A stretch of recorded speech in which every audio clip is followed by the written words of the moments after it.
All right. I see the recording dot. I see Connor's got a scarf. I see Adam's drinking his Gatorade. That means we're ready to go. Welcome back, everybody, to another episode of the Designated Players Podcast, Season 2, Episode 2. We're back with the Western Conference coaching changes and transfer roundup. Quote of the week, new guys in town with a lot of familiar faces. I think I'm going to do something here. Whoever tweets us quote of the week with the hashtag QOTW or something like that, we'll pull it all together. And at the end of the season, depending on what's going on, maybe we get a little giveaway for a random draw or something. So tweet us at the DP Pod 1. Tweet us a quote of the week. New kids in town with some familiar faces. Do that. You'll be entered for something cool at the end, depending on how many we have. And we'll go from there. I don't know. Something just thought of on the spot here. But once again, welcome back, everybody. We got more coaching moves and more transfers up to date. And a disclaimer, up to date means the last day in February. Yes, we understand transfers are going to be made after this point. We know that we will not be mentioning everybody. Allow it. We'll get there when we go through the rosters over the next 3 weeks after this. We'll dig into any of the transfers we missed. And of course, we'll talk more and more about them as they go on. Transfer window doesn't close until right around the end of the season or the start of the season. So we got coaching changes. We got Greg Vanney swapping East for West, and we've got Josh Wolff taking over at Austin. So we'll talk about that in a little bit, and then we'll go into some of the moves made by each team with a special focus on our new friends, Austin FC. Go ahead and once again, we'll give our grades. We'll talk a little bit. We'll ask some questions. And make sure you let us know what you think about our grades and how we're grading these teams, because we want to know what you think too. So if you're watching this as a clip, you're listening to it as a full episode, just let us know. But of course, before we do any of that, we have to dive into everybody's favorite segment, Scarf of the Week. I want to volunteer myself first because I got a brand new one this week that I bought last week because I have been slacking. I had a whole list of scarves I needed to get for all of our podcast guests last season, and I slacked. I let it go towards the end, and I was still missing a whole bunch of them. So in honor of our episode with Timber Joey for the MLS is Back final, I have picked up I think this has got to be my new favorite, at least, non-Red Bull scarf for Portland Timbers. I love this design. I think it looks phenomenal. And then if you actually turn around, you got Timbers on the back. And I just think I love the design on the back there. Timbers in yellow and gold. The color scheme is great. Just very, very happy with it. So that is my scarf of the week. Very happy with it. And I hope to have a lot of new ones soon. I have at least one more new one for next week. It's not a real timber scarf if it's not made of wood. Very fair. If it's not cut by the chainsaw of Timber Joey, it doesn't exist. Exactly.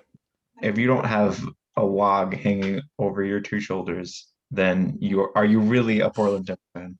What do you think they do? This is a sidebar. We're not going to get into too many of these, but what do you think they do with all of those? Like if Diego Valeri scored however many goals, where did they all go? Did he make a house out of them? He probably could have at this point. Yeah. I heard somebody made a table out of it. Yeah. Which would have been really sick. I would have liked that. I would just have them on the wall. I would just have them all. It'd be a lot at some point. I would say you'll need a lot. You'll need pieces of wood just like on the wall. Yeah. I'd have teammates sign them, I think. Yeah. And like date them and what did I get this for type of thing. Same. And then maybe put them in like a big case or something, like in a shed or whatever. But that'd be me. They should sign them and then auction them and then take the money and donate it. I think they do I sometimes. believe they do that sometimes. Some of the players are like, I have no more room or need for this. Let's auction off and go to charity, which I think is a super cool idea. Yeah, definitely. Adam, what do we got? What do we got today? So I switched initially. I had a specific jersey on before we started recording, but I will save that for a later date. In honor of our Western Conference episode, I've gone with I don't even know what this one says. Texas Pride, FC West Texas, FC Academy Soccer Club. It's my FC Dallas Byron scarf that I too. got. 5-2. Yeah. This I got when I was visiting my brother down in Dallas, and they played. I want to say Vancouver. Man, that must have been the worst game you've ever seen in your life. Yeah, it wasn't great. Now once again, I went through and looked at a whole bunch of FC Dallas transfers, and outside of the big ones, Brian Reynolds and Reggie Cannon, which we talked about a little bit last year. Couldn't have told you any of those players left. You want to know why? Because FC Dallas are irrelevant. They're not real. They're not a real team. Did they pick players up? Maybe. Who cares? I'm pretty sure one of these guys was here last season and couldn't have told you because they don't exist. They're not real. Connor, what do you got? Well, speaking of Vancouver, I've got Vancouver. Whoa. Nice. Love it. Not RSL. That Not is RSL. a breach of our rules. You have to go get your RSL kit. It's spelled with an O. Not the rule. Unacceptable. Connor, I respect the Vancouver. You got to send it back. Listen, Adam didn't put up a poll. No, there was no poll. There's no ruling that I have to keep the same scarf. Well, I thought it was an unwritten rule that if you're going to get anything Vancouver related, it either one has to have Ali Adnan's face or name on it, or two, it better be shipped out 5 games into the season. Because if it looks good, it's got to go. Connor, I'm willing to buy that scarf off of you. You'll make a profit. It'll be good. But I don't need to make a profit. I'll sell it anyway. If you bought it for $5? Adam's got you for $5 and a nickel.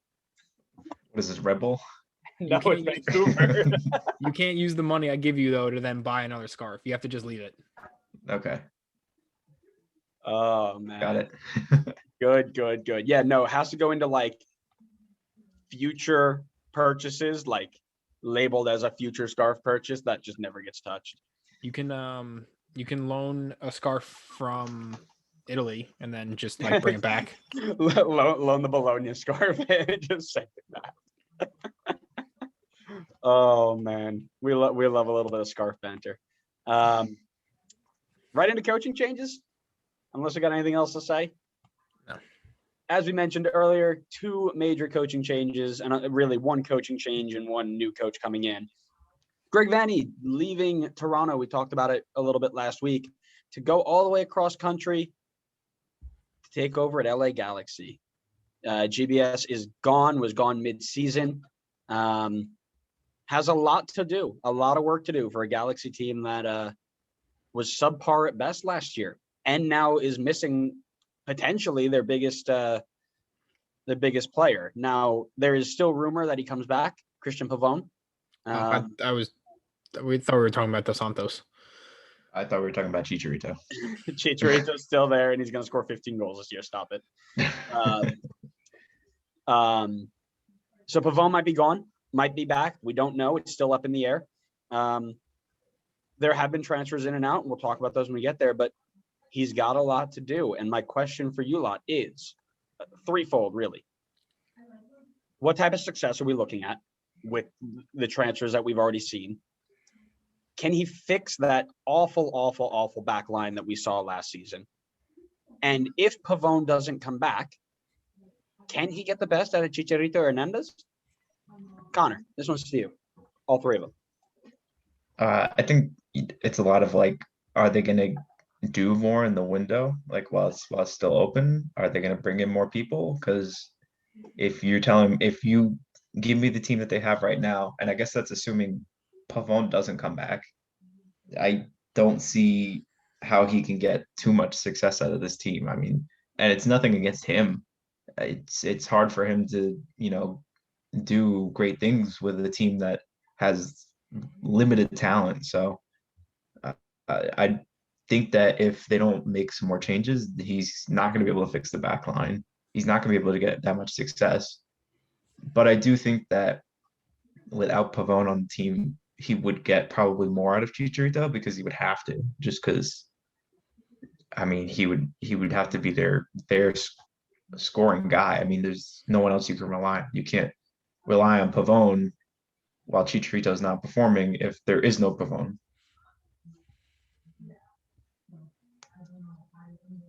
Adam, what do you think? Define what you think success looks like. So Greg Vanney's not coming in, and this is no disrespect to, let's say, Vancouver. So if he comes into a Vancouver team that's probably going to struggle again this season at the moment, and just improves on whatever they did last season, I would say, that's successful. But theoretically, this is the Galaxy. Like, the Galaxy are supposed to be a team in the MLS with the biggest transfer budget, the best, superstar players, and they just don't have it. So yes, I think he'll come in and improve on how they did last year. Pavone or no Pavone. So Pavone comes in. Obviously, you have a very good attacking talent that you can then work with. If he doesn't, I think he will. I think he's a good enough coach that he can make the most of it. But I don't think Galaxy fans would necessarily be super thrilled with just taking a step forward. Like, I think that fan base has bigger expectations of, we need to be back, like LAFC is pushing MLS Cup every year. So for me, I like how you phrased it, define success, right? Because as we mentioned last week, there's a lot of different ways that you can define the idea of success, define being a good team, right? And I also want to build off. So first of all, do they make the playoffs this year? That's my first question. That's what I define success as right now, because they missed it. That is not LA Galaxy standard. Will they get there? Real quick, yes or no? I don't need a full explanation. Just what do you think? If they do, they barely sneak in. Connor? I think based on what they have right now at this moment, no. I agree with you, Connor. I think if Pavone leaves, there are two things that I factor into this, right? If Pavone leaves, that's 11 of your, let me just check the number here. 11 of your 27 goals you scored last year, gone. That's almost half, right? Plus he had like 3 or 4 assists. So you basically, half of your goal contributions are gone, not really replaced. And something that Adam said when he was talking about this, how he is a good enough team to or a good enough coach to make the best of it. This is a completely different style of play he's coming into than where he left TFC. TFC was very methodical, very high press, very win the ball in certain different areas and go forward with it. Where LA is all about the big names, the firepower, the flair, a whole bunch of different things that I think he might struggle with it, because just not what he's used to. He's used to having Giovinco dribbling entire defenses and putting it away, but also having players like Michael Bradley and Marky Delgado and a back five and a whole defense around it where he can do that. Where he's got so many holes he's got to fill. I think the start of the season is either going to be phenomenal or very, very bad. And it's just a matter of which way it goes. But right now, I have to agree with the way that other teams either already are or have gotten better. I have to think they're going to struggle. But that's just me. On the other, luckily, Texas finally has a team. Austin is coming into their first season, because Houston was so bad we didn't really count them, did we? So you've got Houston and now Austin. All right, I probably should make a disclaimer for people who are listening. I understand FC Dallas is a team. I just don't believe they actually play games. I don't watch them, so I don't believe it. So Austin come in, and Josh Wolff comes in as their first coach. U.S. men's national team assistant in 2019, all the way up until he becomes now a full-time boss in 2021. He learned, I'm assuming he's learned a ton under Mr. Greg with 7 Gs. And I'm assuming he's going to try and implement that here, and you can kind of see a foundation of people who know how to play in this league. You see their team being built around people who have been in the league, understand how to win in this league.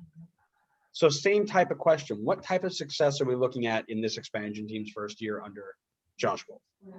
Connor.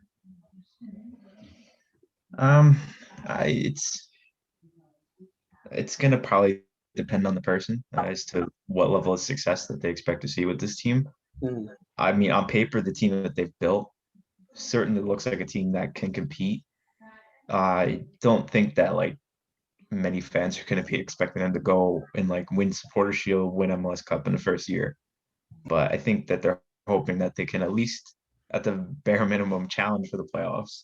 I think that many will be expecting them to make the playoffs. And then, you know, obviously like a good run in the playoffs would just be adding even more to it and just making it better. So I think that they can set some pretty good expectations for themselves, but I don't think that they should do like I don't think that they should make too many like trying to think of the right word, like overzealous expectations. Like they should still be realistic. It's their first year and everything. Interesting. I guess let me rephrase it to a way that we did it in season 1. And in season 1, we had 2. Are they going to be in Atlanta or are they going to be in Minnesota? But after last season, I think we do have to throw in a third option there. Are they going to be in Nashville? A team that builds an all right roster and has a great system to win games. Adam, your thoughts? I don't know. Looking at the guys they brought in that have been in and around the league, I think it kind of reminds me of like the early roster Miami vibes, where you look at the experience they brought in. So like Nick Lima, Matt Beasler are picks. Like Danny Hosen, I love. Alex Ring's obviously the huge one. And obviously Ben Sweat's now in Austin. So like, you know, you look at the experience and say they should know the league. They should know what it takes to do well. A lot of the new guys that have come in, I haven't seen them play. So as is the case with, you know, every expansion team, it's how quickly can they, you know, get used to playing with each other. How depends on the season schedule, because assuming the normal schedule, you know, you have a game every 3 days, some weeks, which is a lot. But no, I'm excited for Austin. Everything I kind of see about the way their stadium's been built and the kind of mentality around the club looks like they, and I again, I'm going to use the same analogy from the LAFC documentary, but like, I think that's the kind of planning and forethought that they kind of had going into this first season. So I'm excited to see them play. I'll definitely be watching that first game. Personally, myself, and actually Connor, just real quick, because you gave your explanation, but Atlanta, Minnesota, Nashville, what type of team are we looking at here? I want to say I don't think they fit any of those perfectly, but I want to say that they're maybe a little bit more. To me, they're kind of in between like an Atlanta and a Nashville. Like I think that they have majority of their team is guys that have been in the league before. It's not too many like Atlanta brought in a bunch of international guys that I think didn't play in the league before, and I think that Austin has a couple of those guys that they can be like their star players, like Pochettino or Dominguez. But I think that because majority of their team is, you know, like MLS, I don't want to say veterans, but you know, players from the league, they're kind of like a bit of Nashville and a bit of Atlanta. I think you hit the nail on the head there. I completely agree. I think they've got a really strong center core, which is what we saw a lot with Nashville last year, right? With Dax and with Walker, and that whole spine looked really good outside of maybe their attackers, which they improved upon. But they also have that taste of Argentinian international flair up top. Me personally, I don't think I can describe how hyped I am to watch this team. And I just hope Josh Wolff gets it right. I think their back line is going to be solid. Maybe they need to get a little deeper. Where do they still need to improve? I'd probably agree with Connor. Defender depth might be a little bit of an issue right now, but picking up Alex Ring, dead on one of the best signings of the season. You've got a lot of different attacking ability now in Danny Hosen, in Diego Fagundes, in Schoenfield, depending on how you want to play. You put him in there, you put Pochettino in there, you put Dominguez behind him. This is shaping up to be a team that is going to know how to compete if they have the right system in place to do it. Now, if Josh Wolff gets it right, this team is going to be competing from day one. If not, they're going to be struggling a little bit. And that's just me.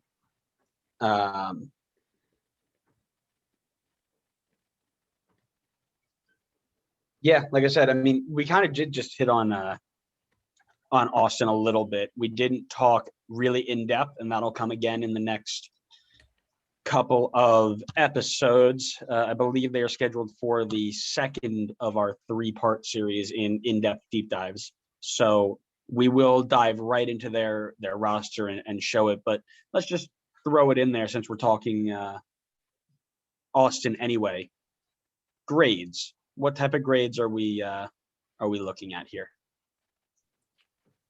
Adam. I would say I'll give him. Hold on. Connor. We'll cut that out. Originally, I wrote down an A. I think that they've done a really good job. I'm kind of between maybe A- or A. But I look at the list of names that we have here, and I think that they can build a competing team in the first season. So I think any team that comes in the first year and is ready to compete right away, I think they've done a good job building the team. Plus A for Austin, because I got to keep that theme going. I like that. I agree. I'm between a B plus A minus because I'd like to get a little deeper at defense and on the wings if they're going to play. Like I said, it all depends on the formation they come out in, and that stuff we'll surmise over the next few episodes. But this just in, and I want to just pick your brain before we move on to Colorado here. A reported unnamed MLS team has offered $16 million for Mexican international defender Carlos Salcedo, who was the starting center back for Tigres, the Club World Cup finalists. First of all, true or not true? Second of all, if true, who? My first thought went Galaxy. But I don't know if it's true or not. Honestly, I couldn't tell you. I don't even have a guess. Adam, before you do that, Adam, give me your grade for Austin. I'm gonna give them a solid B. I think. No, I think I kind of judged each expansion team off the last whoever was the last team to join the league. So in this case, Nashville and Miami. Mm-hmm. I think on the whole, first season, I would give Nashville I'd probably give Nashville an A. Never mind. I was going to give Nashville a B, and I think they'll be more Nashville than Miami. Miami, I'd probably give like a C minus. But judging from the way Austin seems to be building, I think they'll be hopefully very impressive this first year. Yeah. 16 mil, real, not real. If real, who's he going to? Cincinnati. They apparently don't care and just have money to burn. But he's not Brazilian. Oh yeah, that's fair. You guys hear that? That's the sound of Adam getting on the hype train. Let's go. That's not what's happening. Hype train for Cincinnati. Dynamo contacted him a couple weeks ago. Would Dynamo spend $16 million on a single center back with a team like that? No. I gotta say no. Does Dynamo have $16 million to spend? Exactly. There are people saying RSL still owns his rights, so whoever does needs to be making trades. So keep an eye out for that. But I'm going to say it's real because we're starting to spend big in this league. And I'm going to say, I might say LA Galaxy, actually. If Vanney really needs to make a big splash to get himself where it needs to be, that's where I'd say. But before we keep, I do. That's a first. Yeah, don't worry. It won't happen too often. So we'll make sure we clip it and post it somewhere because we're going to have a lot more arguments than we do. Archive it, hang it up, put it on the fridge. Mm-hmm. Somebody mark it in the calendar. Yep. All righty. I guess we'll just move back into Colorado. Keep going down the line. Colorado, good window. Losing Abdul, not even going to try and pronounce that last name. It's got an R and then it's got a Q. I don't even know what that's going to pretend to sound like. Ratubaye to KF Shkupi in, I believe that's India. Declan Wynn to Phoenix Rising, who I believe got some game time last year. And then Nicky Jackson just got declined and not going anywhere. Who they pick up? Michael Barrios from a team, Western Texas United. William Yarborough became official. And they drafted Philip Mayaka, who has a lot of potential in that spot there. Who makes the biggest impact out of these three signings here? Adam. I mean, it's obviously Barrios. Like, it's not. Yeah. Like, I know he didn't necessarily do a whole lot last season, but I kind of write off last season as a COVID nightmare. It's hard to string, good performances together when you're potentially playing once every 2 weeks sometimes. I think it was once a month for like 2 months. Yeah. So his 1 goal and 5 assists in however many minutes last season, like I've seen enough of him to know how good he is. I predicted Colorado to come in third last season. Obviously that didn't happen, but I'm all for the signing. I think this is just another step. And I'm riding that Colorado hype train hard into season 2. Colorado and Cincinnati. How can you conduct both at the same time? Different conferences, and I'm not on the Cincinnati one, so it's fine. Liar. So here's my thought process behind this, right? If Barrios is a swing and miss, it doesn't kill them. They've got Jordan Lewis. That's a joke. I forgot. Nobody knows that joke. Side note, when Matt and I went to our first Derby game together, there's a kid that sat behind us who was like decked out and was trying to talk like this big game, like he's the biggest NYC fan ever. And Jonathan Lewis comes on the field and he goes, "Ma, look, that's Jordan Lewis. He's my favorite player." And we're just sitting there and we did our best not to turn around, but we were dying. So that's where that joke comes from. But right, they've got wing play to help. If Yarborough is their starter and he comes in and lays a brick, they're screwed. So for me, the guy who needs to make the biggest impact is going to be Yarborough. He came in on loan, and myself, not totally sold on him. Not a huge fan of him. Thought he was good, not great. Thought they could have improved on him. They didn't. But if he settles in this year and actually gets some game time more than once a month, maybe we see something better. But to me, he's got to be the guy. Connor. Yeah, that's pretty fair. I mean, if we're talking new people on the team, that's hard to argue against Barrios because it's him or nobody. So yeah, pretty much.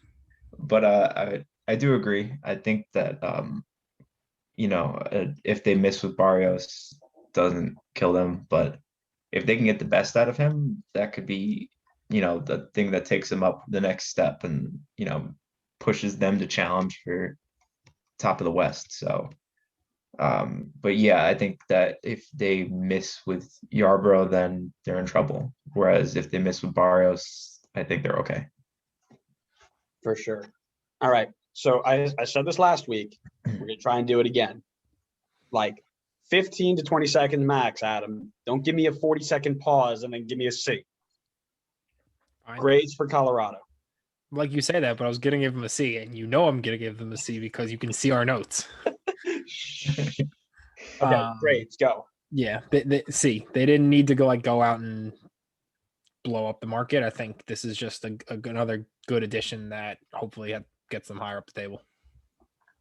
I give them a C+ because I agree with you. Didn't need to do too much, but Barrios is a good pickup, and the majority of their big signings came last year. They're very much like Chicago. Not worried. I'm excited to see what they can do. Connor. Yeah, C+ for me also. Got a little bit better. Didn't really lose anybody. So a little bit better than C. That's what we're looking for, people. That's what we're looking for. Moving on to Houston Dynamo. I didn't skip any team, I swear. FC Dallas, team that do they play or do they just make players just send to Germany? What? You cannot tell me that this team actually played 30 games last year or 20 games or how many games they played. You can't tell me that. Could you tell me the score of any of them that weren't 0-0 in the first 7 COVID games? No. Anyways, FC Dallas lost Callum Montgomery to Minnesota. Obviously, the big one, Brian Reynolds over to Roma on loan, but we know he's going full time. The most recent recipient of here play 7 games and get a big move to Europe. Fafa Picault goes to Houston. Justin Shea goes to Bayern too. Not a huge loss because he hasn't played. As we just talked about, Barrios to Colorado. Pablo Aranguiz to Universidad de Chile. I remember when he came in, I thought it was supposed to be such a big deal. Injuries all throughout his career here. Failed experiment, 1 assist in 840 minutes in 2 years. But then he played 20 games, got loaned back, and then he got sold there. I don't know. I was kind of hyped for him, but whatever. Brandon Servania loaned to SKN St. Polten. Francis Atuanhene, option didn't pick up. Santi Mosquera, DP spot opening up with 4 goals in 420 minutes last season, 13 goals, 5 assists in 64 games. Lost him on a free. That kind of hurts. He had potential to be really decent. And Rito Ziegler, their starting center back for the last couple years, 11 goals, 1 assist, 80 games. I know Adam is heartbroken because that means fantasy points out the window. Just going to have to draft Ryan Hollingshead every week. I don't know. But he was 35 years old, as Connor loves to mention. That's the wrong side of 30, so they had to move on from him. But they did do some work in the window as well. Jader O'Brien, 16 goals, 2 assists in about 3,000 minutes in the Colombian League, will be a direct replacement for Barrios. Khalil El Medkar, they drafted him. Jose Martinez from Ibar is the center back that I am very excited to see. 20 games in La Liga, 58 games in La Liga 2. Will be a very good like-for-like for Ziegler. Freddie Vargas, 21-year-old Venezuelan attacker, 6 goals, 4 assists in just about 4,300 minutes. Probably a future signing. Can't see him. Well, I mean, it's Dallas, so he's probably starting every game, and then in about 4 days, he'll get sold over to Juventus for $900 million. And then their goalkeeper from last year only got in 1 game, Felipe Megior Laro from Gremio. He's very highly rated over there, but they got him back on loan, so we'll get to see if he can earn a spot. Question, obviously, is this team actually going to play games this year? Does anybody care? No, I'm just kidding. And this is kind of a up in the air question. Are they going to feel the loss of all of these players? The Reynolds, the Cannons, the Shea, whenever he leaves, are they going to be feeling this, or do they just have a never ending pipeline? Connor.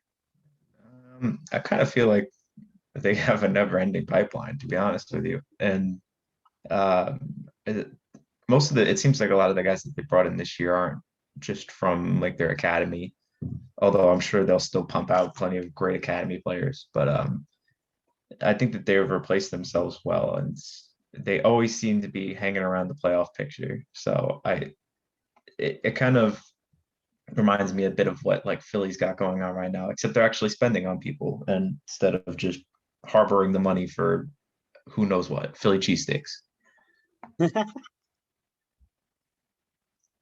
Interesting. Okay. Adam? Yeah, I kind of agree with you. I think obviously they will, because it'll take time for those guys to kind of fill the gaps that those players that left, like Barrios, the Reynolds, the Picos will leave. Andrew, you made that joke about me, just having Hollingshead in my team. I would laugh, but like that's 100%. That's like actually what's going to happen. I'm well aware. He's usually in my team anytime I need. Yeah, anytime I need a Dallas player, it was either Hollingshead or Ziegler were my go-to. I'm well aware. Yeah, yeah, every week. But no, I think Dallas and Philly are probably the two teams in this league that could lose all these guys, and that they're probably going to have some academy kid come in like halfway through the season and be totally fine. Red Bull would be the other one, but like I don't actually, other than Caden Clark, I can't think of the last person to come in and like actually do anything from Red Bull 2. And if you say Brian White, I will end this call. I won't. I'll say Tyler Adams. Yeah, that's fair. It's not that hard. But Brian no, was the but second one, but yeah. Yeah. So as I mentioned, so I'm just going to jump into grades here as well.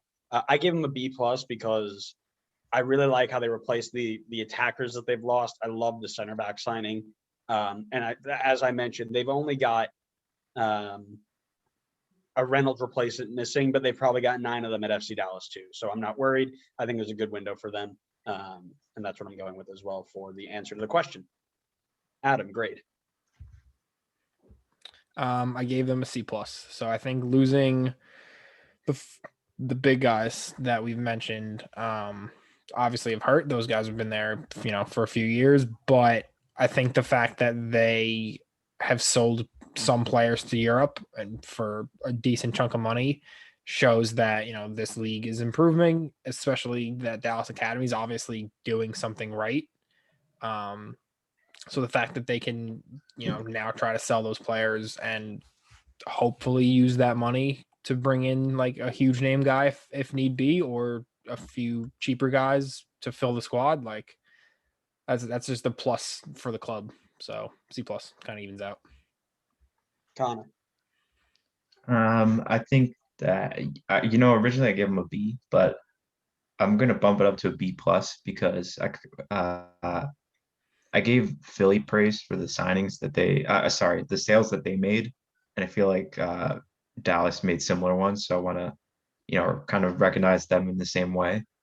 And I think that they made good signings to replace the guys that they lost, and I do think that maybe they will feel a little bit of that loss in the beginning of the season, but I think that the guys that they brought in will be able to fill that hole pretty easily, and I think that they could actually be a sleeper good team, like strong team this year. They would have to play games for that, but the only reason you want to go to a B+ is because I gave them a B+ and you want to be just like me. I get it. I understand it. But you don't need to lie about it. On to Houston, the real team in Texas for now. Kyle Not according Adams, to you. What? Not according to you. Well, has Austin played a game yet? You said Austin was the only team in Texas. Has Austin played a game yet? I don't know. Will they play games? Austin played the same amount of games as FC Dallas. So fight me. Does Texas play any games? You got me. Probably. Maybe. I don't know. All I know is Darwin Quintero racked up 12 assists last year on a team that scored like 14 goals. So let's start with me. Kyle Adams lost to Real Monarchs. Cody Cropper to FCC. We talked about that last week. Kike Struna, Montreal. We talked about that last week. Good loss, addition by subtraction. Biggest one, Tomas Martinez to Defensa and Justicia. 98 games with 14 goals, 11 assists. Didn't play a ton last season, but was always good for some good minutes in that midfield. Victor Cabrera at center back, 100 games for Houston, not many last season, but again, another longtime player out the door. Ronaldo Pena, Michael Salazar, Wilfred Zahibo, and Tomas Giraldo all on their way out. Coming in Joe Corona, great signing because Austin couldn't agree to terms with him. They said, thank you very much. Picked up maybe one of the best box-to-box midfielders in the league, or could be, depending on how they use him. Good replacement for Martinez. Maxi Urruti, great signing from Montreal. We already talked about him last week, but that's going to make their attack that much better. They made Ari Lassiter official. 3 goals and 1 assist last year. Was one of their better attacking options. Good switcheroo option, Mr. Tamburello, as you know. Fafa Picault, we just talked about him. Derek Jones, Nashville's injured but very versatile player. I'm almost certain when he was with Philly, he was listed as one of the more promising center defensive mids. And I'm pretty sure Gary Smith last year played him at striker whenever he was healthy. So lots of depth going wherever you'd like. And the big one, Mr. Tim Parker, on his way out of RBNY. He was part of the best center back pair in the league in 2018, finished this year really strongly. However, whoever he gets paired up with, they're going to need to mesh quick, but very excited for his new start. Tyler Pasher, Kylan Morton, Ethan Bartlow, Daniel Rios, and Juan Castilla, a bunch of homegrowns, drafts, and USL players. Lots of players coming in. Are they going to have trouble getting their chemistry together, Adam? I mean, I don't know how many of the homegrown guys or the guys they drafted are instantly going to get minutes. Parker's one, I think it's a big question mark of who's next to him. Like you saw when he was with Aaron Long, they were arguably the best duo in the league that year. But if it comes to him leading the line himself, or if there's someone, not as good next to him, he's not. I don't see him as being that leader in the back. Like he needs an Aaron Long next to him. So we'll see. Like he's the same age as I am, and that's not saying much. But this is the guy who's in the quote prime of his career. This is when he should be at his best. So this is going to be kind of the time to show what he's got. Yeah, he's the same age as you, but he's got like negative 3% body fat and can bench press a truck. So there are levels to this, Adam. I'm working towards one of those things. Yeah, me too. Connor, thoughts? I think that a lot of the signings, this kind of reminds me of them building a team similar to like Colorado, where it's a lot of good MLS players, like guys that were, you would regard them as good players on other teams. They brought them all in together, but they don't really have their Miguel Almiron, their Carlos Vela on the team, that game changer. I think that's kind of like a lot of the signings that they brought in, like Joe Corona or Derek Jones, Fafa Picault, or Tim Parker. It kind of reminds me of the way that Colorado's built. So I think that, and that's not a wrong way to go, because Colorado's in the playoffs, it seems like, pretty consistently lately. They're a very good team, well-rounded. It kind of seems like Houston's trending that way with the signings that they made. So, and I don't think that they lost a ton, to be honest. So I think it was a pretty good window for them. Sure. Yeah, no, I agree. And I think it's all going to be about how quickly they get together. And that's why I asked the question, is because you're right. They are all individually very solid players, right? We talk about Joe Corona. We talk about Tim Parker. Pico can give you minutes off the bench. Lassiter was decent last year. Maxi Urruti, good striker. Can you get them all quickly on the same page with the players who are already there? The Darwins, I don't even know anybody else really. Darwin Quintero is the only reason that Houston is legit anyway, right? So I think they might have a little struggle at the beginning, depending on if some egos clash, right? We know, if one person wants to be the guy and they're not allowed to be the guy, it could be an issue. So we'll see how Mr. Tal Ramos takes care of that. Grades, Connor, I want you to go first. I'm giving them a B plus. I think it was a really good window for them, but I would have to get an A, I would have liked them to have gotten a game changer for their team as opposed to just solid guys throughout the field. Although they were a bad team, so I'm sure they'll take as much as they can get. You're telling me Tim Parker isn't a game changer, you disrespectful individual. I did give them the A minus. I thought the identity in their strong midfield core, they lost a dead weight. I mean, I've already shared my thoughts on Kike Struna, and they've made improvements in various aspects of their field, right? So I think on paper, great window. It's all about how they're going to adapt. But right now, on paper, I give them an A minus. I guess it's my turn. Correct. I don't know, usually call on me. I'd give him a B. Connor, how are you going to say Darwin's not a game changer? You only have one game changer in your team, and Yeah, but they didn't pick up Darwin. They already had Darwin. no, that's why they didn't get a game changer. They looked at their roster and said, "Darwin's here. This is all we need." This man had 12 assists, even though we only scored 5 goals last season. No, I gave him a B. I think my bar for Houston after last season was so low, like to be able to go out and get the guys they did. I think they'll take a huge step forward. I don't know if that means making playoffs, but it's a step in the right direction. So, like, good for them.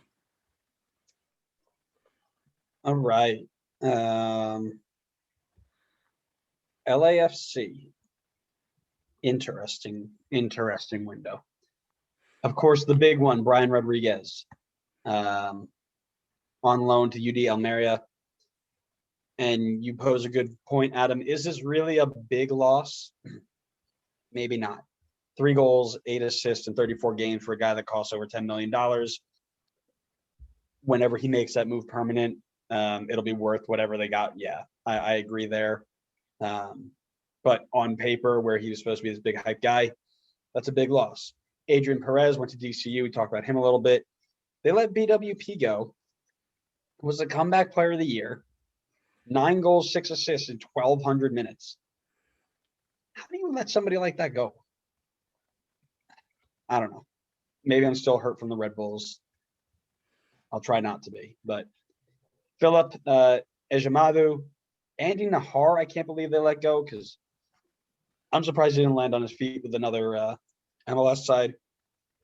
Mohamed El Munir also out. That's 2 outside backs. Dejan Jakovic gone. And Mark Segabers. Didn't really remember him much. They picked up Jesus Murillo permanently. They had 5 games with him in 2020, but thought he was a solid enough player. Raheem Edwards, depth pace on the wings from Minnesota. Mostly sub appearances last year. I can't imagine he gets many starts. Tomas Romero from Philly gets you some GK depth. Marco Farfan, an attacking fullback. Comes over from Portland. Good upgrade on either Nahar or Munir, whichever you prefer. Corey Baird from RSO. This feels like a Bayern in the Bundesliga type of signing where you're like, this team's got 3 good players. Let me poach one of them. Will he fit into my team? I have no idea, but I'm going to poach him anyway. Really good. One of the RSL's best attackers over the last few years, 15 goals, 10 assists, and just over 5,000 minutes. He'll give them good depth in the attack with Masovsky and whoever else they want to bring in. And then Kim Moon Hwan from iPark Busan. Right-sided player, can go right mid, right back, right winger. 9 goals, 7 assists in about just under 10,000 pro minutes. Mostly in the second Korean division. I can't see this as anything more than a depth signing, or they'll throw him in at right back with Marco Farfan on the other side. I don't know. We'll see. My question to you, my friends, as I like to always point out, Connor loves the wrong side of 30 argument. Is this the year we start seeing Mr. Vela decline a little bit, Mr. Wright? It's hard to say like a decline for him because when you're at the peak of the mountain and you go down a little bit, you're still pretty high up on the mountain. And that's kind of how I feel about how he's going to be this season. I think, will he be at the same level as he was when he was the MVP? I don't think so. Will he still be a top player in this league, challenging for MVP again? I would say, yeah, probably. So I would say a slight decline, but still is going to be, obviously an amazing player in the league. I agree. But when I wrote this, the thought in my head was he came off of an injury over COVID and basically just performed the way he usually does. I'm just worried that teams are going to start figuring him out and he won't have that impact that he had the last few years, right? So I think he'll contribute. He'll be serviceable, if you will. But I think you'll see him as a top player, but he's not going to win Golden Boot or MVP. He'll still be one of the better ones. But we won't see what he did the last few years. So, serviceable. In case you're wondering, yes, I'm still upset about that. Go on back and listen to that part or find the clip or find the TikTok, because yes, I made one of those. Don't worry. All of the TikTok world will see. Would you want to talk about who's getting canceled first? My friend. Adam, thoughts? Like theoretically, he should come in the season fresher than everyone because he only played toward the end. So like he should be good. I don't know if he suddenly now feels safe with COVID still not totally under control, especially in California. But I don't know. I think he's gonna have to do more, just because Rodriguez is gone and Bradley Wright Phillips is gone. So I don't know how that front three is gonna look. Obviously we've seen him have the talent to do that, so it'll be a mystery. Interesting. Okay, grades, Mr. I'll go first. I haven't gone first. Grades. I give him a B-. I like the window. I think Murillo's an improvement over Jakovic. Baird will come in and replace BWP for bench minutes or what have you. Farfan in place of El Munir. Nahar comes out and Kim Moon Hwan goes in. All can be seen as an improvement. It's just a matter of if they can get up to speed, some of those guys in the new system. Mr. Wright. I'll say a B because I think that they did a good job working on the back line, which was a weak spot for them last year. I'm just waiting to see how they try to replace Rodriguez, but as of right now, they don't have a replacement. So, did you need to replace him? Well, what are you replacing? It's LA. I'm not saying. I guess I should say replace the designated player spot. Sure. Okay, that's LAFC.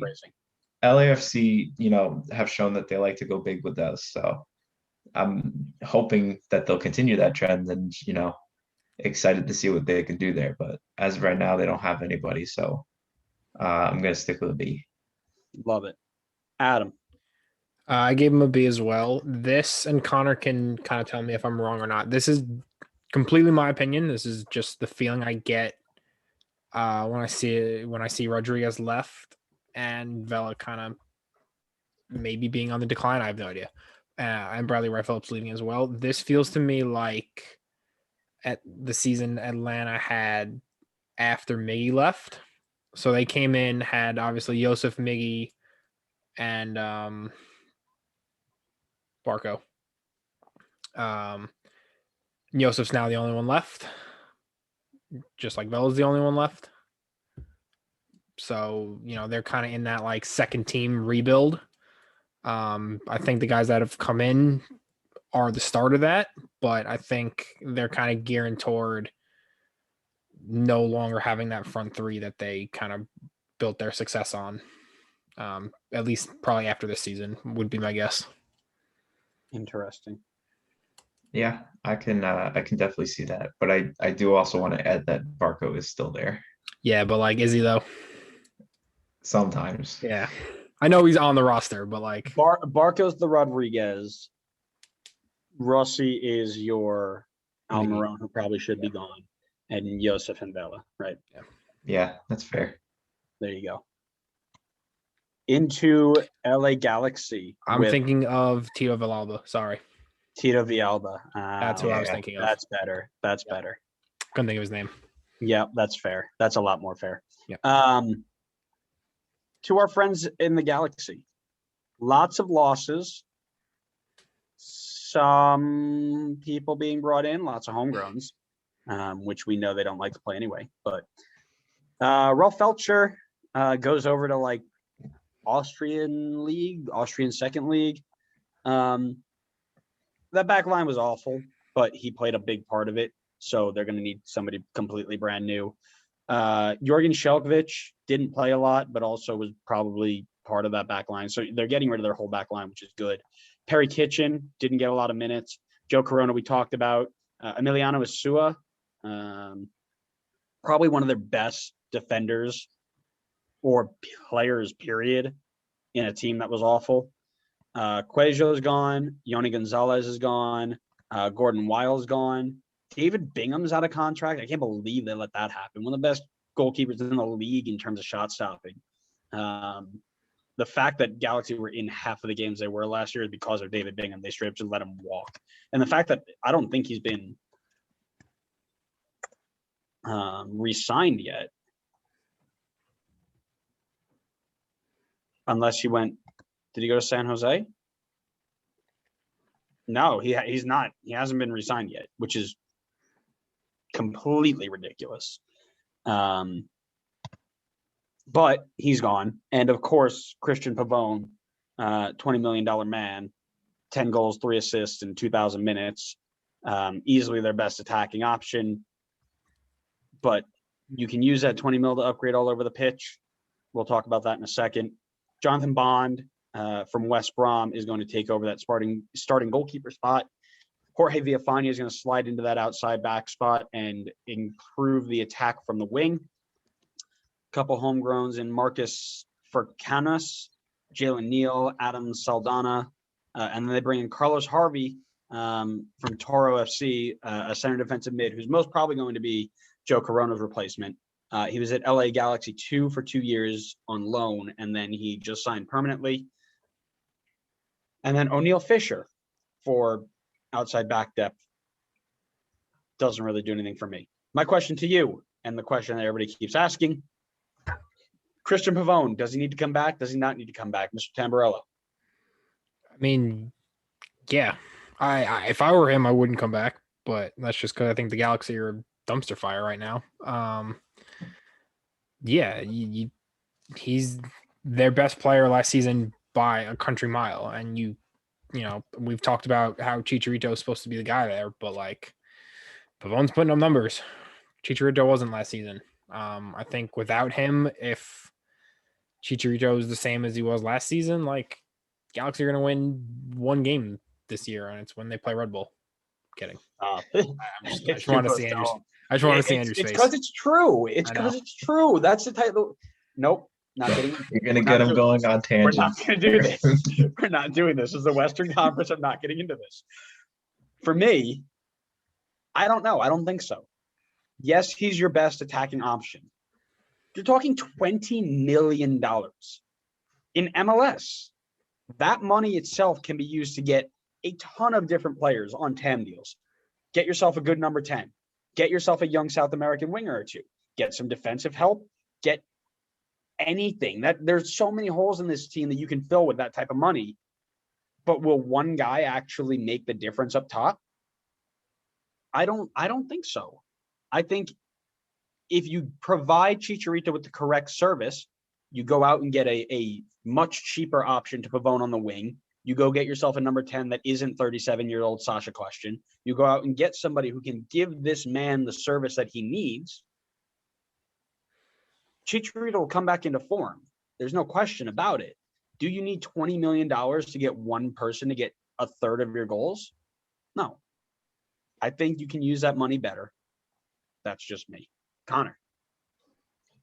I mean, what I think first of what LA will probably do are definitely different things. Amen to that. I think that they should not spend $20 million to bring him back because one player isn't going to make the difference, like you said. And they had him last year. If you spend the 20 million on him, although I'm sure LA has plenty of money, but I mean, I don't see the finances. I don't know, but if you spend the 20 million on him and you don't improve the team that much more, I can't see how you expect to improve that much more for how you did last season with basically the same team. Whereas you can take that 20 million, go spend 2 million on 10 different players. If 3 or 4 of those players pan out, even if you don't make the playoffs, that's such a good starting point. It's now you have 3 or 4 players that you could start your team around, as opposed to just we're going to throw all our money into one guy and hope that he plays as well as he has in the past. Do I think the Galaxy will do that? Not a chance, because I think that LA loves their shiny big names, and he is certainly the shiny big name right now. So I fully expect them to spend plenty of money on him. Hopefully, for the sake of Galaxy fans, they have more money to spend on other people as well. I hear you there, and I completely agree. What I am hearing is Pavone. It's not Cruz Azul, is it? Where's he coming from? Boca. Okay. Boca. Sorry, I'm reading all this stuff about the Mexican League and all their transfers coming here, and I just couldn't get Cruz Azul out of my head. Boca don't want him. Boca want to sell him, and no other team wants to take that sort of thing right now. So there's rumors that they might get him on a cheaper deal. But are you just wasting your time? That's the other version of this, right? So, Connor, grade. I gave it an F because I think that they lost a lot of valuable players. And this is all assuming that Pavone is not coming back, because at the moment he isn't signed. So that's the thinking I'm going to have right now. If they signed Pavone back, I'd probably bump it up, because even if I don't agree with the signing, he's still a quality player. But as of right now, they were a bad team last year, and you lost plenty of players that could have at least been serviceable, and you didn't replace him really. I mean, I don't see any name on this list that they brought in that's gonna save this team. So yeah, it's an F for me. I give them a D. I say if they don't get Pavone back and they don't get anybody to replace him, you're wasting your entire offseason. The only reason they get a D is because they have a starting point in Greg Vanney. He'll start to build a team that he wants. But right now, I'm looking at a D. Adam.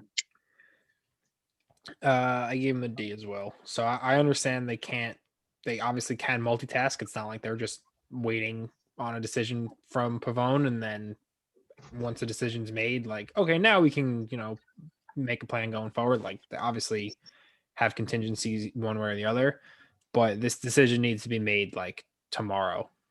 Like, the more time they spend just deciding what they want to do with that 20 mil, the less time they have to bring in potentially signings with that same money. And the season's getting closer and closer. Like, you guys, you can't wait till the last day when, let's say, Pavone doesn't come in, and you go, oh crap, we got to sign like 3 more guys now, and they give them no preseason and time to gel, and say, all right, be free, go win us games. I wonder if this is the Galaxy's transition from big name signings to homegrowns only. I doubt it, but I feel like that'd be pretty cool. Anyways, up the Loons, straight to the offs, greatest team in the West. We've been here. We go through it every year. Minnesota should be everybody's Western Conference team. If they're not, reevaluate your life choices, my friends. Who have they lost? Raheem Edwards, bench minutes. Andrew Booth, didn't do much for me. Aaron Schoenfield, filling in for Amaria, not too bad. Jamie Musa, that goalkeeper with the really hard last name to pronounce, who was god-awful once Tyler Miller went down. Jose Aja, filled in for Opara. Jevin Partida, Kai Kamara, which was a good second option, but he is, as our good friend Mr. Wright likes to say, on the wrong side of 30. That should be your quote of the day. That should be my quote of the day, shouldn't it? Wrong side of 30. That won't be quote of the day. That's quote of the season. Quote of Connor's soccer fandom over here.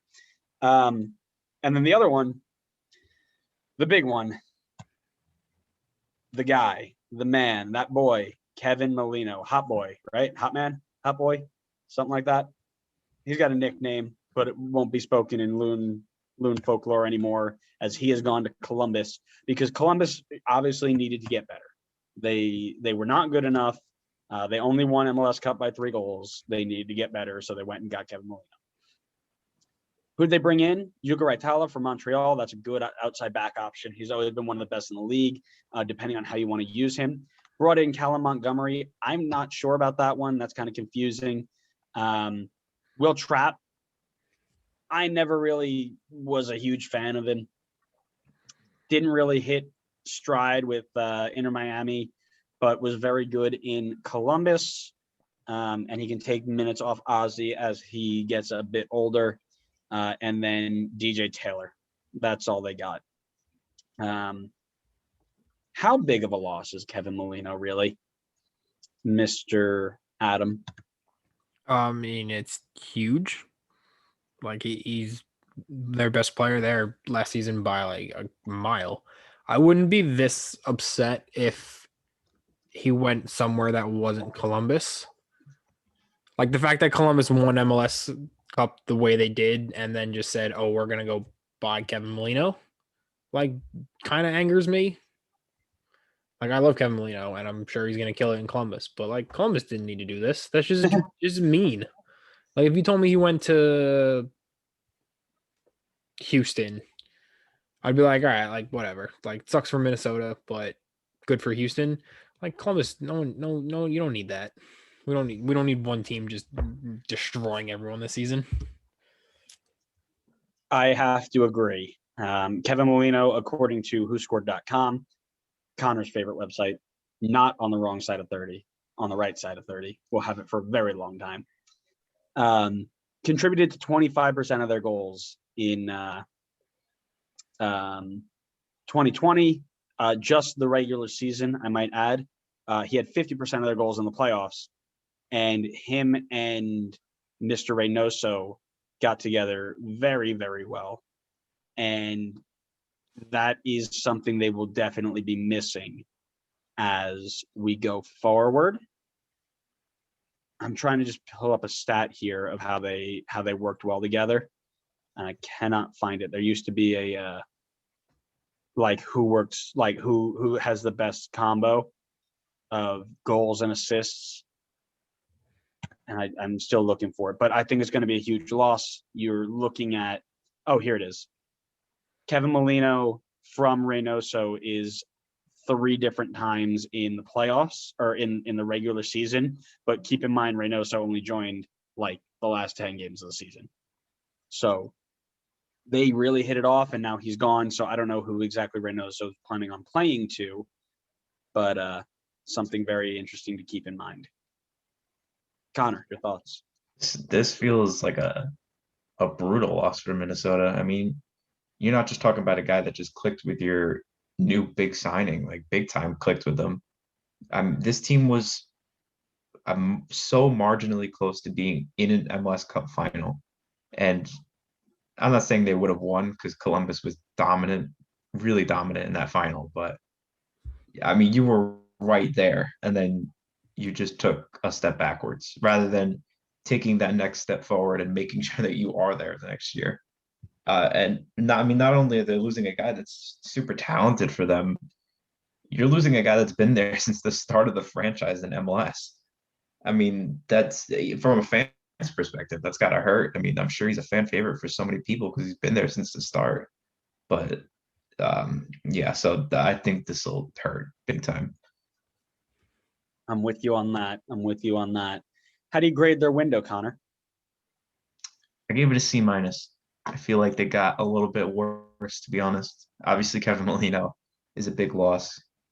I'd almost want to say D+, somewhere kind of in between there. But Kai Kamara is solid striker for them. Obviously, not, like a big game, like big time, gonna score goals for you every game type of striker, but he's a guy that you'll bring in every once in a while.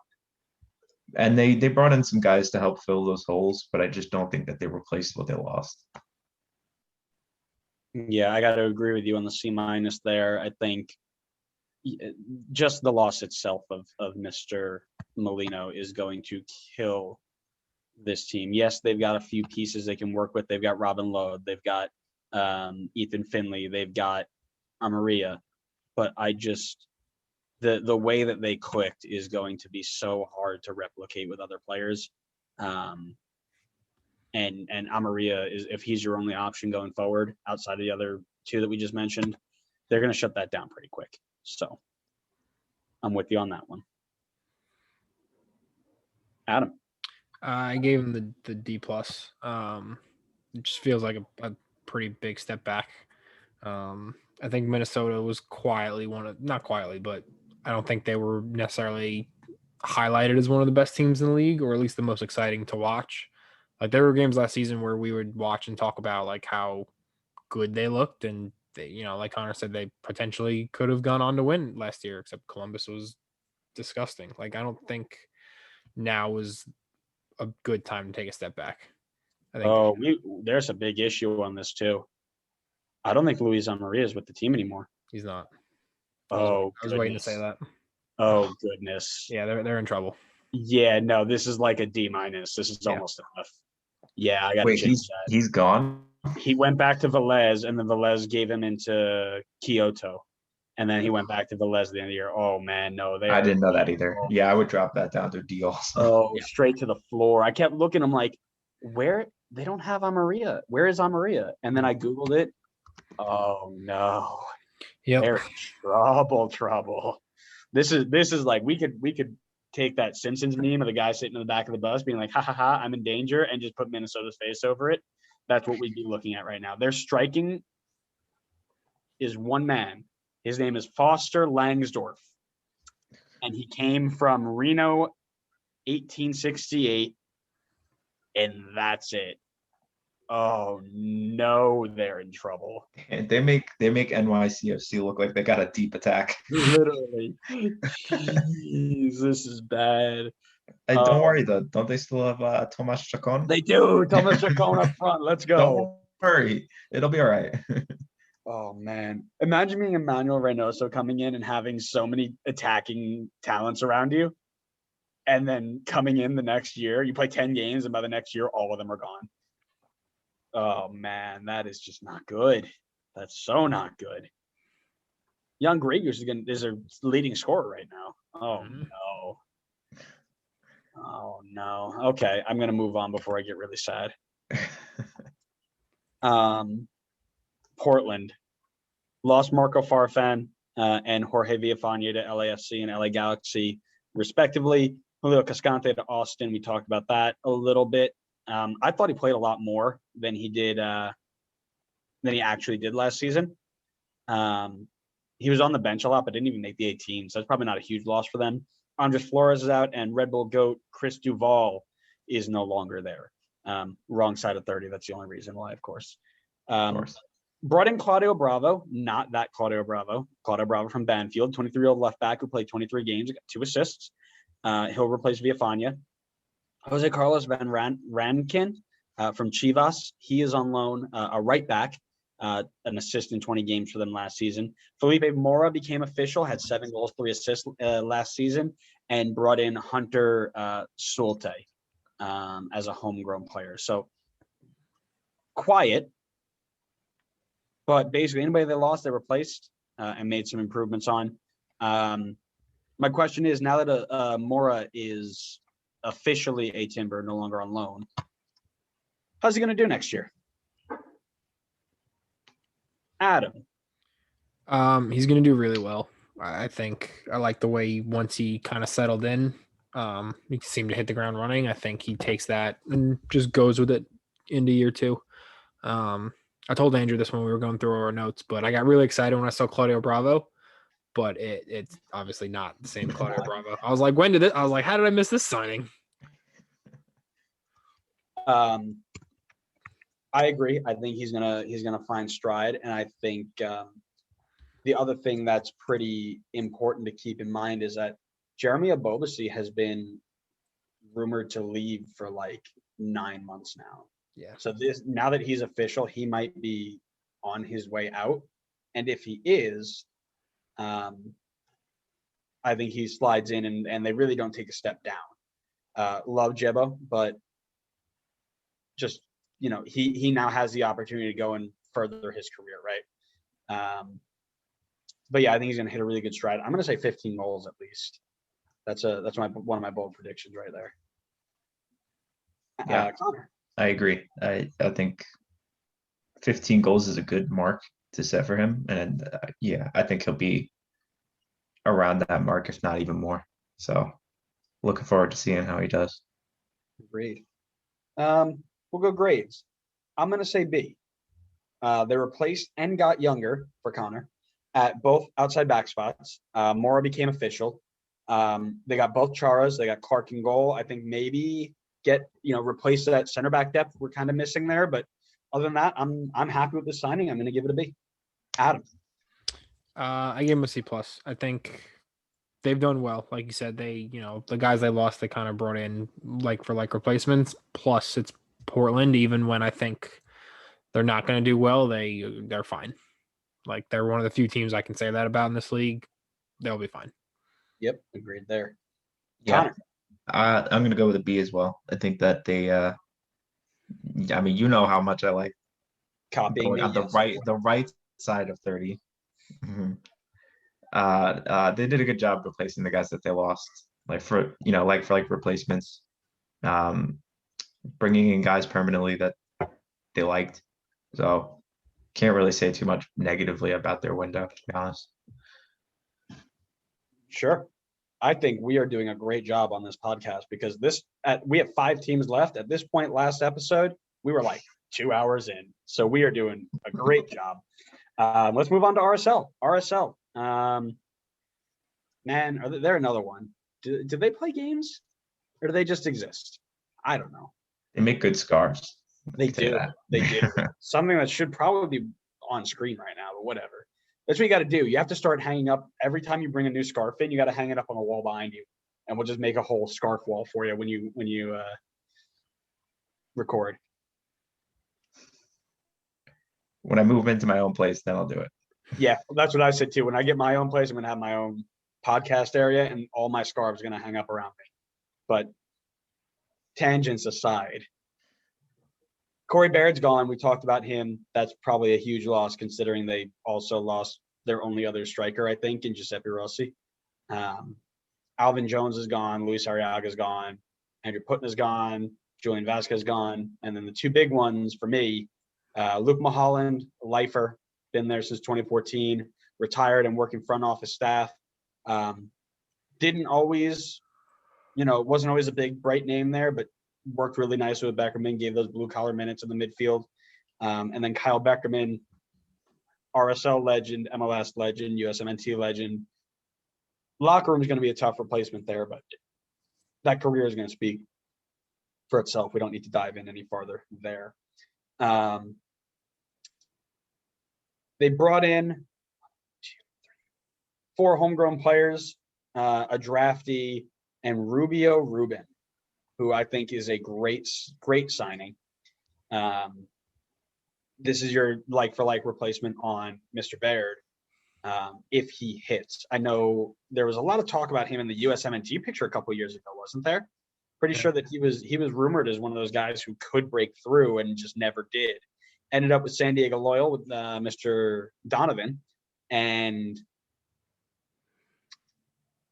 I think it's a great signing. I'm happy with it. But my question for you lot is, no Kyle Beckerman. How hard is RSL going to need to fight to have a really strong locker room and a strong identity now without the guy who's been there forever?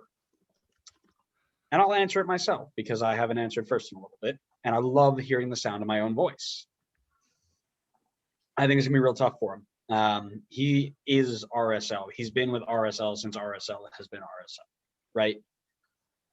He's been a the center of that midfield has always been dominated by Mr. Beckerman. And while he only played 11 games last year, they were awful when he wasn't there, right? So it's going to be tough, but also, again, having a guy who you have seen day in and day out for however many years just not be there anymore, it's going to be tough.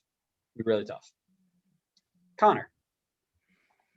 Yeah, I kind of think about it right now, similar to how you kind of mentioned for New England, where it's almost like a chance for them to rebrand and start with some new faces on the team, because this is like the last bit of like the Ramondo Beckerman era that's now moving on, and you move on to newer faces like Ochoa or Rubio Rubin. I think that they do have some veterans that can hopefully step up and fill that leadership void, like Damir Kralak, or hopefully like maybe Justin Glad steps up and has more of a leadership Glad role. do it, yeah. It will definitely hurt a bit because, yeah, I mean he was the guy you think about for RSL. When you think about RSL, he was the guy. So, I think they'll be all right though. I think they'll figure it out. Adam. Yeah, I agree. I think Glad's going to he's, at least in my opinion, he's the most obvious one to kind of fill the captaincy role. Yeah, as far as the rest of, who they kind of brought in, this is going to be a rough season for RSL. Like, they weren't fantastic last season, and all homegrown guys who I'm sure are great. Is it enough? Probably not. But, someone's got to finish mid-table. Oh, I love that. All right, let's grade him then. D. Adam. D. Yeah. Any reason? Pretty much what I just said. I think just focus on the homegrown guys isn't enough. I kind of think to me that doesn't say let's take a step forward this year after a mediocre season last year. So sure. Connor. I feel like it feels kind of generous to call their season last year mediocre. It was pretty bad season from them last year. Yeah, I was trying to be nice. I think that I would give them a D, and I'm kind of comparing them to Galaxy. I don't think that they lost as much as Galaxy lost, but it certainly feels like they gained as much as Galaxy gained, because they really didn't add much to the team. And they were pretty much just as bad as Galaxy were last year. So because they lost probably slightly less than they did, I give them slightly higher grade. So I'll go with D. I had him at a C-, but I probably should drop him to a D because I don't think Rubio Rubin is enough to get him in that C range. They needed midfield help. I am not a fan of Everton Luiz as a lone center defensive mid. I think he's just way too reckless to be there on his own, and they just didn't get it. So they're going to need to have somebody help him out, or they're going to be in a world of hurt. So I'll go D with you guys. San Jose. Stop. Be nice. I didn't say anything. You giggled. Yeah. Quiet window, but very impactful window. We have lost Luis Felipe, and the only reason I'm mentioning him is because he's from Mineola, Long Island represent, played 5 games for San Jose, legend.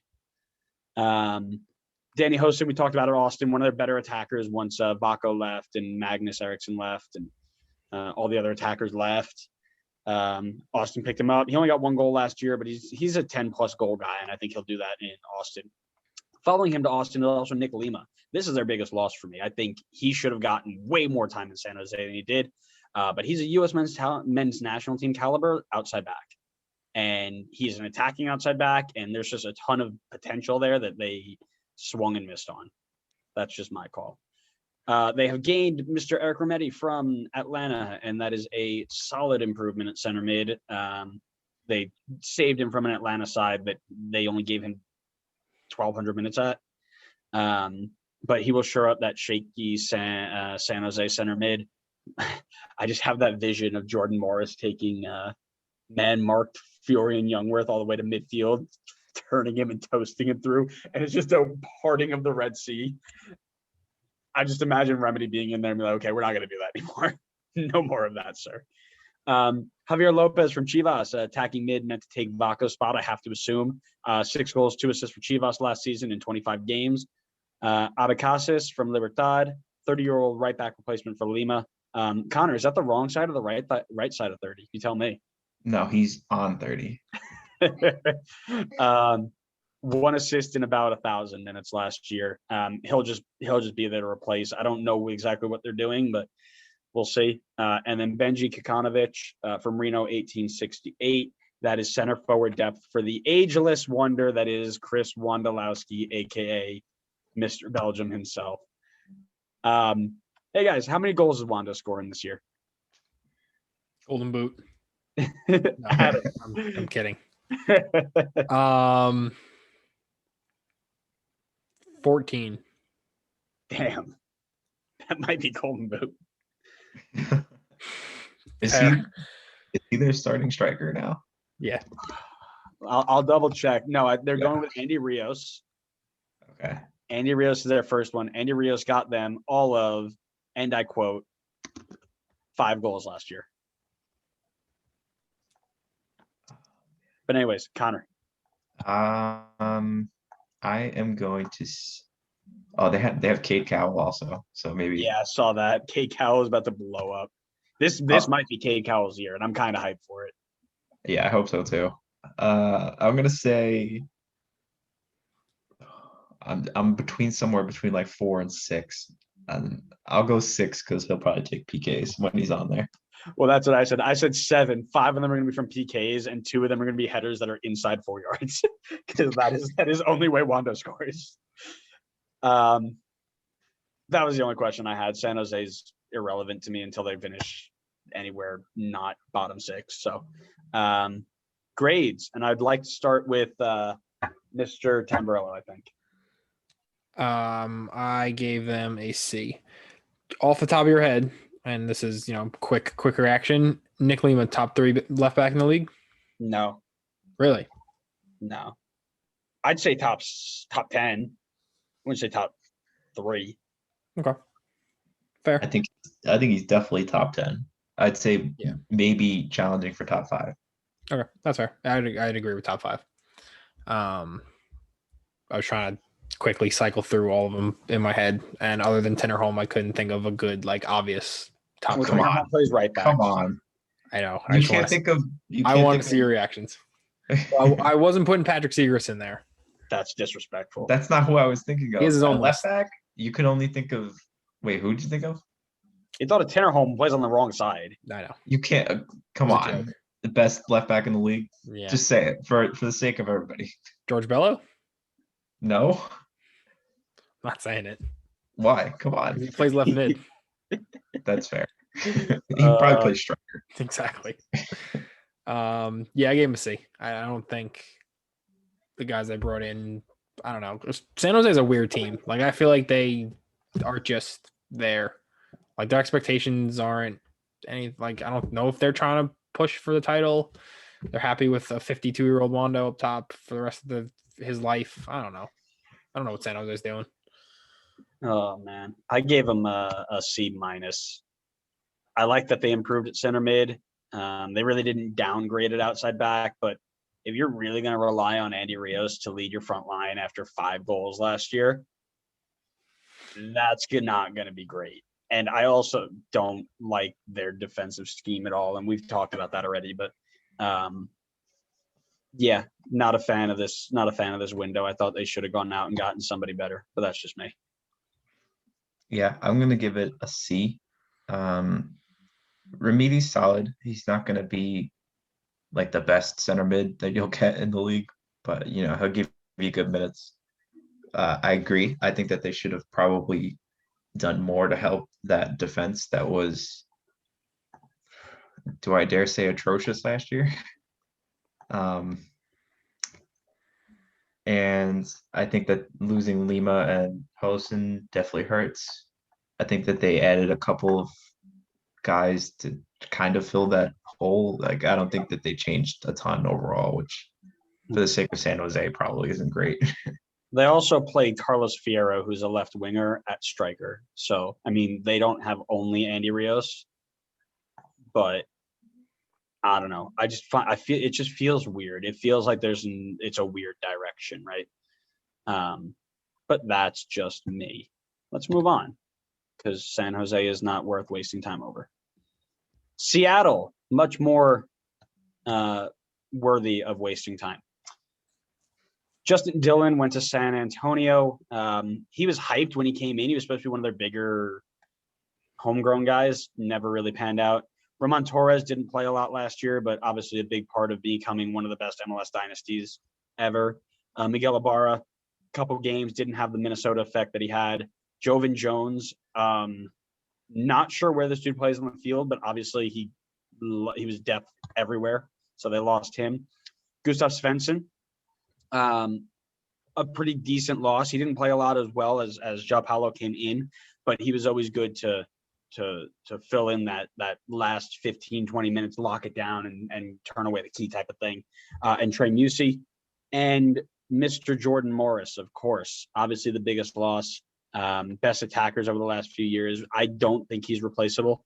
I don't care who you try to get. I think that his combination of strength, speed, footwork, and finishing ability is unmatched. 43 goals, 21 assists in his career, but he creates tons of chances. They made João Paulo official, though, so that's really cool. Spencer Richie came in for Spencer Richie came in for goalkeeper depth, and Kellen Rowe gave you some wing depth. I have to assume this is him trying to fill the Morris role, but my question to you, my friends, can Seattle do anything to replace Mr. Morris? Connor.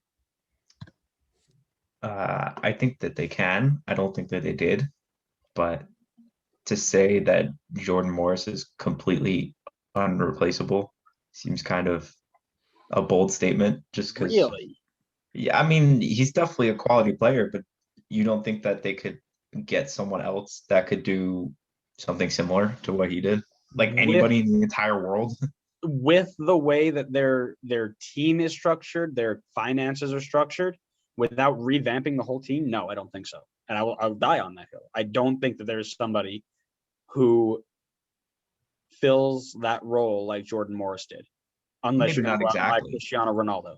Maybe not exactly, but I think that you can get someone that can at least I guess I'm thinking about it as like an impact way, not necessarily fitting the system. Like I think that you can get someone that can have the same or similar impact that he has on the team, as opposed to not just like, can you bring in a guy that fits his hole in the system? Because then I'd probably be more inclined to agree with where you stand on it. Mm-hmm. But I think impact wise, you can find someone that can bring a similar impact that he had, but obviously be tough. I mean, he was fantastic for them. So here's what I'll say.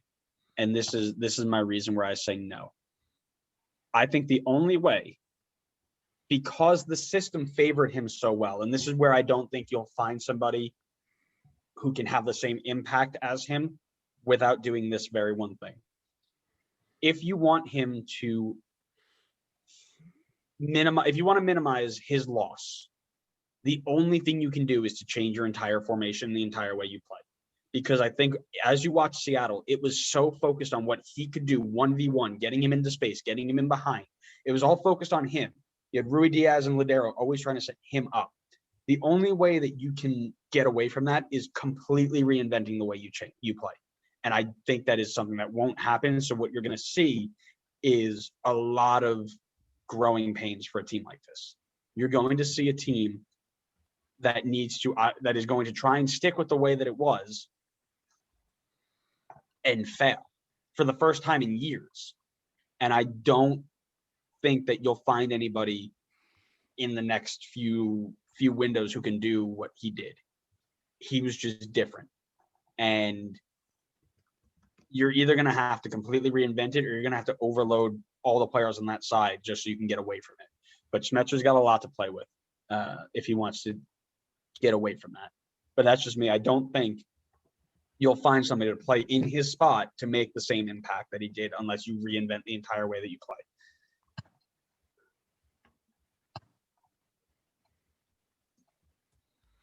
Adam. Sorry.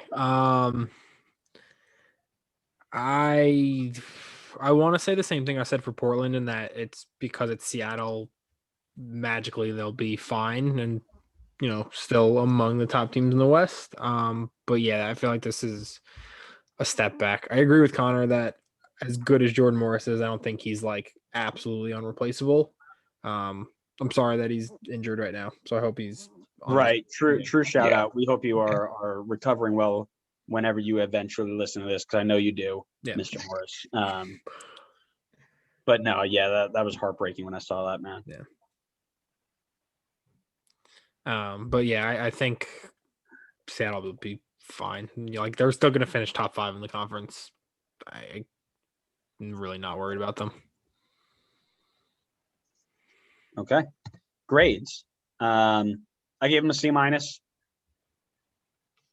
And the only reason is because we want this league to be a selling league. And this is kind of going off of what Connor said for a few teams now, because that Morris move is exactly what we want to see. But Kellen Rowe isn't Jordan Morris. That's plain and simple. Schmetzer's got some magic to do if he wants to keep this team competing for that top 1 or 2 spot. I think they'll be fine playoff wise, but to be one of the best in the league, I think he's got some work to do. Anybody take it away. I don't mind anymore. I'm thinking I'm gonna go with kind of somewhere between like a D+, C-, because I think the loss of Morris will definitely be felt, and they certainly didn't bring anybody in that I'd see honestly remotely filling in his shoes. And they didn't really bring anybody else in outside of that, other than a couple of people for depth, but they needed to do that because they lost a lot of their depth guys as well. And, I think that they got worse. So I don't feel like they should get I don't think they got like dramatically worse. Like, they're going to go from top to bottom of the table, but they definitely got a little bit worse. So I'm feeling D+, C-. Gotcha. Yeah. I'm excited to see their new number 10. Can anyone? Who's their new number 10? Got me. Gianluca Busio. What? Am I thinking of the wrong team? You're on the wrong team, my friend. It's been a long day. I'm so sorry. I thought that was a joke. I thought he was kidding, man. I'm like, wait, what? Oh, man. No, it's been a long day. Kick him off the top. I'm so sorry. You're one team early. I'm one team early. What are we doing? Grades for Seattle. Sorry, I scrolled down too far. I thought I gave him a C.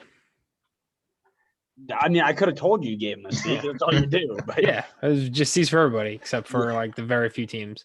No, if you told me any other team lost arguably for the best players in the league in their given positions, I would be like, oh, that team's finished.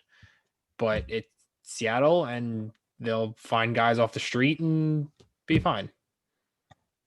I mean, I don't think losing Jordan Morris gets you a C ever, but I agree they'll be okay.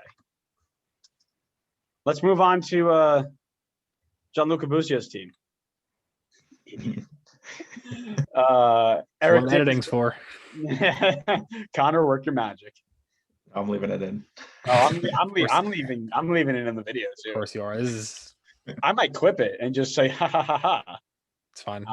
I'm excited to talk about it because I actually really like him. Sporting Kansas City has lost Eric Dick, Juan Kuzain, who was a better FIFA player than he was a soccer player.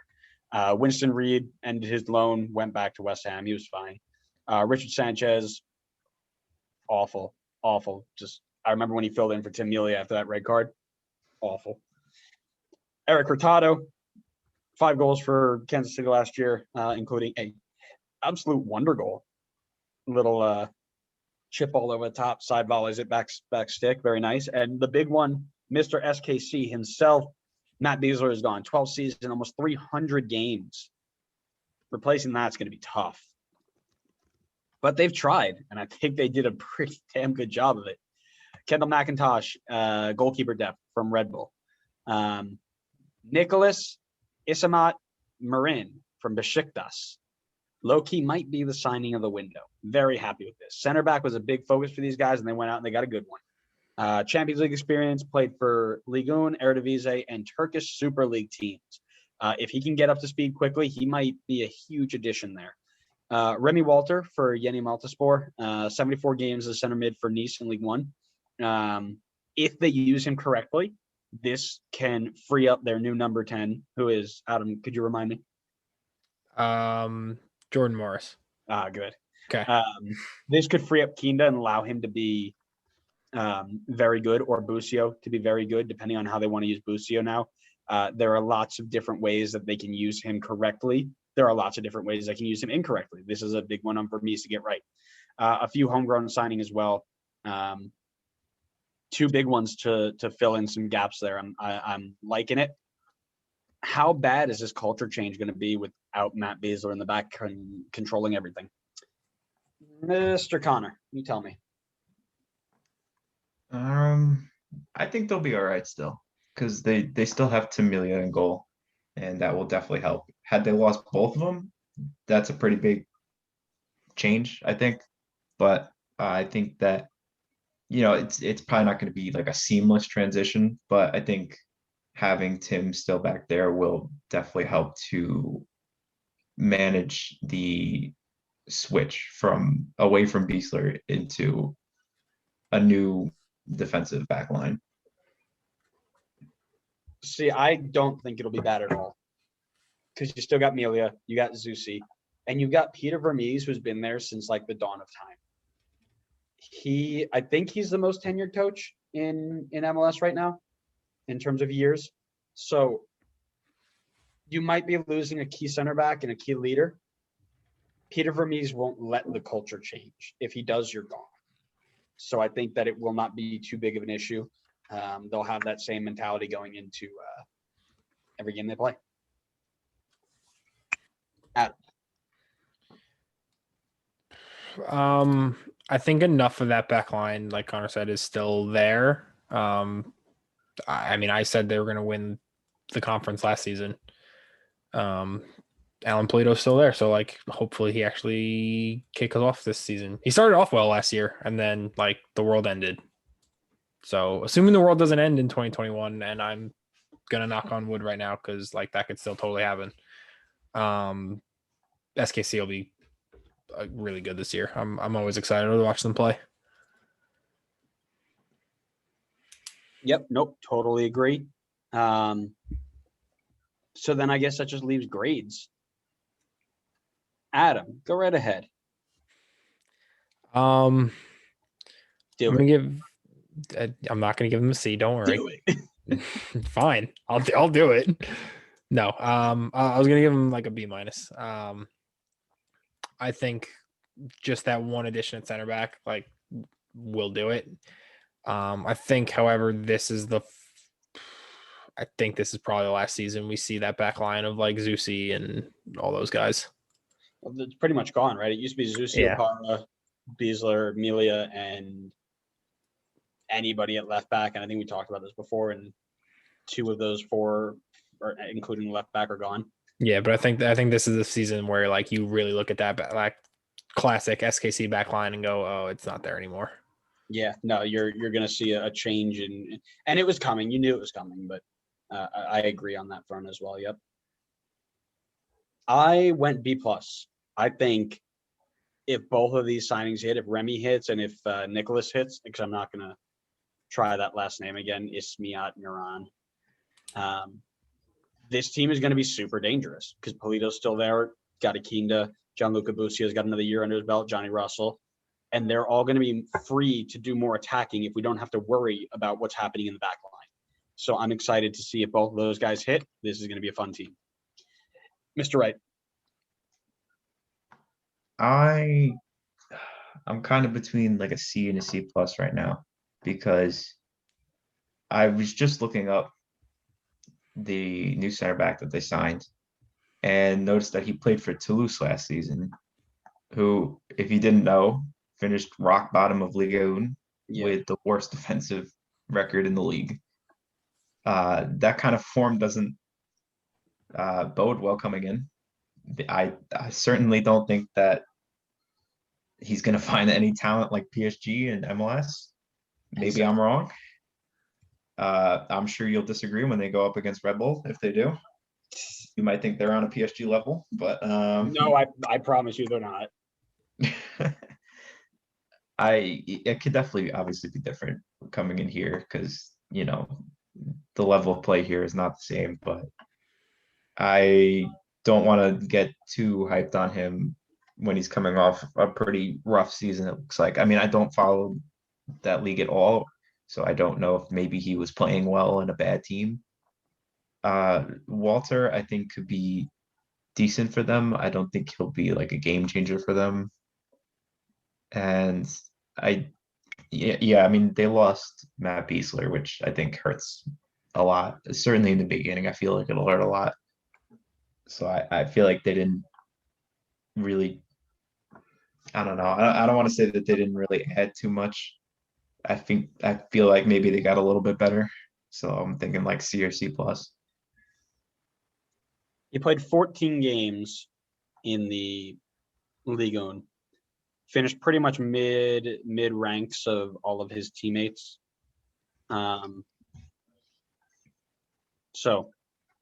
But his entire team was awful. It wasn't just. Yeah, I'm sure it wasn't just him. Yeah.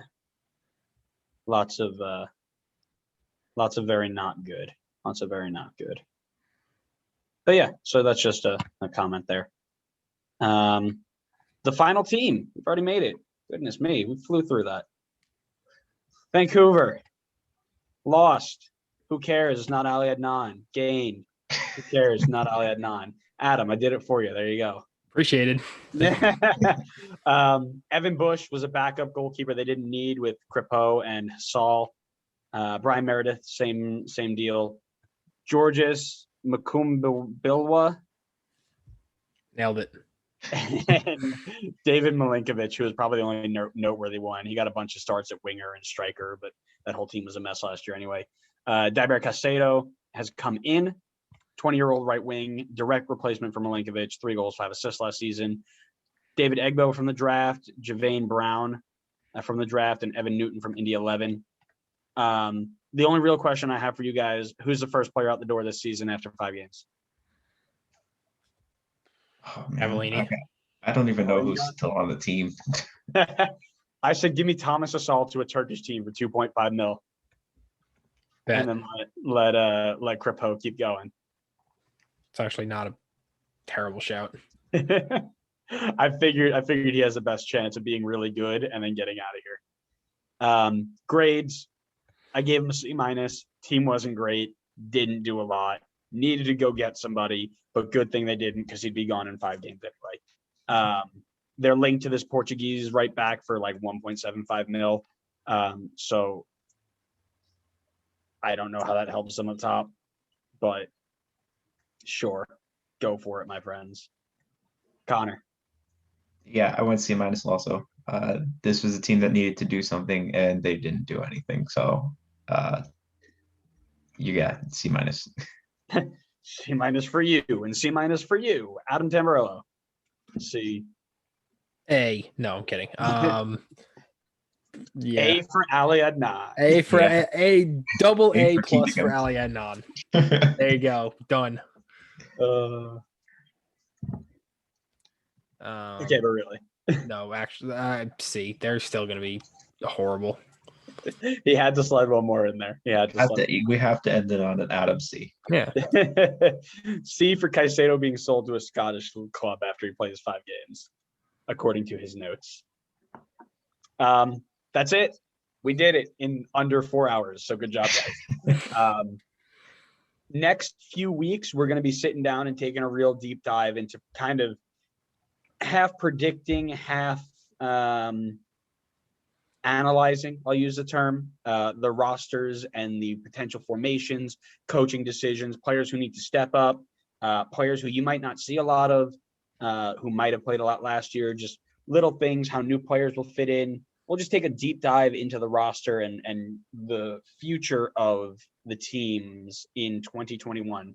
And I will give you a hint that the first episode will be New York City, LA Galaxy, Chicago, Philly, Minnesota, FC Dallas, Red Bull, LAFC, and Toronto FC. So there are a lot of new coaches in there. There are a lot of new systems. There are a lot of teams with big players who are no longer there. So we'll dive into those. We'll go ahead and start planning those out, and those episodes will be coming starting next week, right? Starting next week. So, like I said, we are recording this in advance, so we are probably going to talk about things that make sense at the time, won't make sense by the time the season starts. That's okay. We'll be talking about it all the time. And we'll make our live reactions on our streams. So you make sure you go follow us all over the place. You can see those. Those will be streamed on Twitch, YouTube, and Facebook. So make sure you're following us there. Twitter and Instagram as well. Just search the Designated Players Podcast. We will come up, I promise you. TikTok, we're now on TikTok. We are basically mega viral. We got 600 views on the video. We're kind of a big deal. But yeah, so we're going to be all over the place, guys. So just wherever you like to get your podcasts, subscribe. Facebook, Twitter, Instagram, YouTube, TikTok. We're all over the place. Just go get your designated player on. Go listen to us. Go interact with us. We love having a good bit of fun, and we hope you guys do too. So you guys got anything else to add? No. Yeah, Adam looks like he wants to go to bed. Yeah, I don't want this to turn into another 2-hour thing. I'm good. All righty. Well then, until next week's episode, thank you guys so much for making this far and joining us as we talked about the Western Conference transfers. And we'll see you at the next episode of the Designated Players Podcast. See ya.